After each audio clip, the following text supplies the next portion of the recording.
If you're having girl problems, I feel bad for you, son. I've got 99 problems. But a bitch?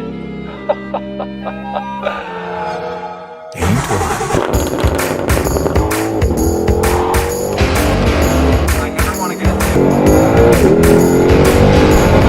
Good morning, guys. Welcome back to the channel. Welcome back to today's video. I apologize for the late post. I meant to post a lot more when I was at school, but I got kind of caught up in schoolwork. Anyways, we're back. It's summertime, so I'll have a lot more time to start filming YouTube videos. I've been doing a lot on TikTok recently, but I haven't been doing too much on YouTube. In today's video, we're gonna give you guys a little update on the Mustang, what it's like to daily drive it, how it is on fuel mileage, the pros and cons of driving that car every day. And yeah, we're gonna go over all that stuff. I'll have the timestamps below if you want to skip to a specific part of today's video, any information you want to learn. And behind me, you'll see the motorcycles in the garage right now. We're gonna swap the motorcycle out for the car so we can pull it in and talk about it in here. We're gonna do another video on that very shortly. I wanna go over what it's like as a first motorcycle, because that is my first bike, and why I chose that, etc., what I like about it, what I don't.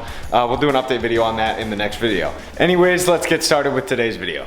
Okay, so behind me is my 2018 Mustang GT. And as some of you may know, I daily drive this car. We're gonna cover fuel mileage, storage space, backseat space, comfortability of the car, and overall handling, how it is as a daily driver. So let's get into it. One of the first things I want to talk about is comfort and how it is to drive this car on a daily basis. The seats that come with this specific one, I have the GT Premium. I don't have the Recaro race seats or anything like that, so I can't speak from that aspect of it.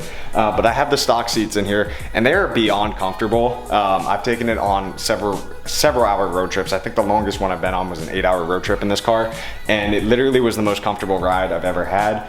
You just kind of get it into 6th gear and you keep rolling. The seats are nice, they're heated and cooled, so your ass can stay cool or it can stay warm depending on the time of year and where you live. The gas on this thing isn't the greatest. It runs on 93, and I usually have to fill up 1 to 2 times a week, and I don't drive all that often. So I have a mid-muffler delete, a tune, and a cold air intake.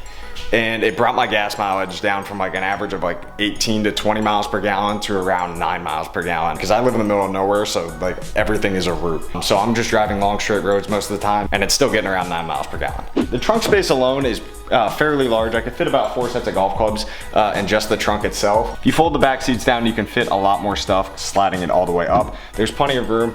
I wouldn't recommend this car as a family vehicle just because the back seats are absolutely just tiny. The back seats really serve zero purpose in this car. You could barely fit an Oompa Loompa in the back seat, although some people say, yeah, you can squeeze. Your head is still hitting the glass. You kind of have to sit like this. It's not very comfortable. Here, I'll just show you. As you'll see, the headroom is not very good. And plus, when I have the seat fully folded back, I have it pushed forward right now. And as you see, my ankles are squeezed back here. The leg room isn't too good. So the back seats are rendered basically useless. So 90% of the time I have it fold down, so I have extra trunk space in the car. All right, so one of the last things I want to cover before I end today's video, maintenance cost. The maintenance cost on this thing is relatively low. I've had 2 major issues with the car. One was my fault, so I'm not really going to count it, but the airbox kind of exploded when I was on a rally. But it's an aftermarket air filter, so I'm not going to necessarily blame that on Ford. One of the other major issues is after the first 3,000 miles, the motor blew.